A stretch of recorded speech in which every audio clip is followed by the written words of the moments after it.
Nagaa irra jirtu obboloota kiyya. Har'a viidiyoo kana keessatti akkaataa baatirii Android keetii yeroo dheeraa akka turu siif ibsina. Yeroo gabaabduu keessatti baatiriin si jalaa fixaa? Moobaayila kee yeroo dheeraa itti fayyadamuu ni danda'ama.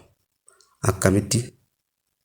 Tooftaalee adda addaa asirraa gabaabinaan walii ibsina. Na bira jiraadhaa. Mala tokkoffaa irratti ibsaa yookaan screen brightness keessan xiqqeessi. Baatirii moobaayilaa keessatti wanti baatirii baay'ee fixu screen brightness. Kanaaf ibsaa kee gadi qabi yookiin ammoo auto brightness on gochuun qabda. Screenii irraa ifa guddaan baatirii hedduu nyaata. Mala lammaffaa irratti power saver mode on gochuu. Power saver mode yookaan baatirii saver on gochuun baatirii hedduu eeggatta. Moobaayilota tokko keessatti ultra power saving mode illee kan jedhu jira.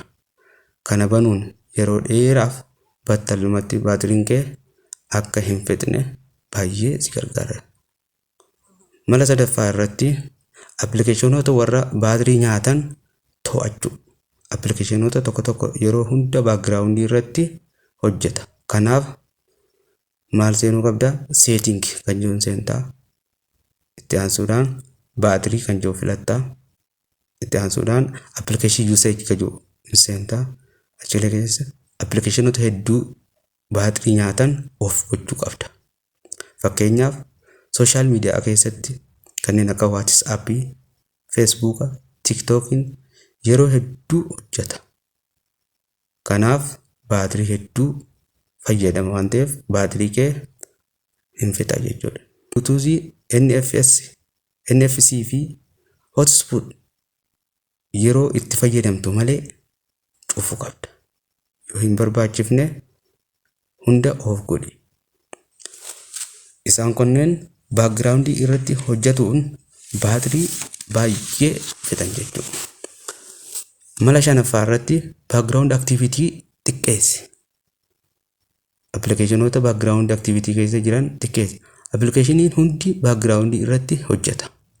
Kanaaf isa seenteeti setting kan jedhu seentaa akkuma yeroo darbee application apps kan jedhu seentaa background activity keessatti off gochuun baatirii kee eeggachuu dandeessa. Inni ja'affaan dark mode fayyadame. Dark mode kan jedhu on gochuun fayyadamuun addatti iskiriinii LED irratti baatirii hedduu eeggatta.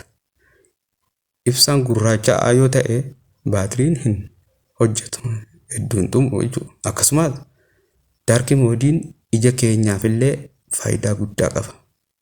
Tartiiba torbaffaa irratti Wi-Fi fi daataa yeroo hin barbaachifne cufi.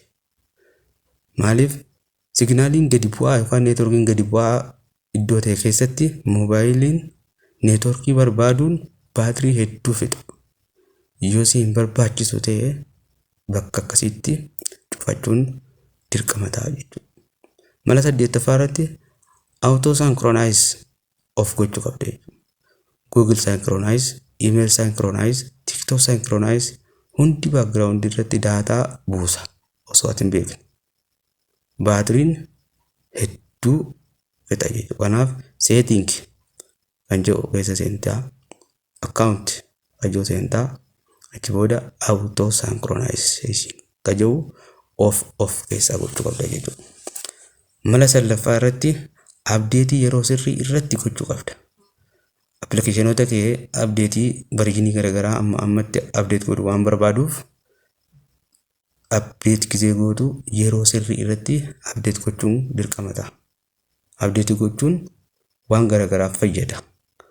Appilikeeshiniin tokko versionii gisee fixee versionii ta'an fudhatuudhaaf update godhamuun dirqama ta'a.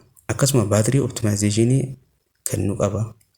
Garuu Wi-Fi irratti gochuun baatiriif hedduu gaariidha.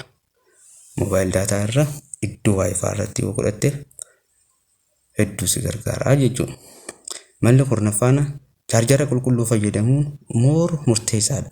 Chaarjara biraandii isaa moobaayila keetii wajjin sirrii ta'e oriijinaala isaa fayyadamuun baay'ee murteessaadha. Chaarjara knock off argamu yoo fayyadamte baatirii keetiif miidhaa qaba. Kanaaf certified charger fayyadamuu qabdaa jechuudha. Egaa xumura irratti ibsaa xiqqeessi, power saving banuu qabda, plus applicationii hin barbaachifne ofirraa cufuudhaan baatirii kee umrii isaatii fi lifetime isaa dheereffachuun dirqama yookaan dhaamsa kiyya isa dhumaati. Egaa kabajamtoota fi jaalatamtoota keenya, yoo viidiyoo kana jaallattan ta'ee like, subscribe gochuun share godhaa, namoota hin dhaqqabin bira akka dhaqqabuuf.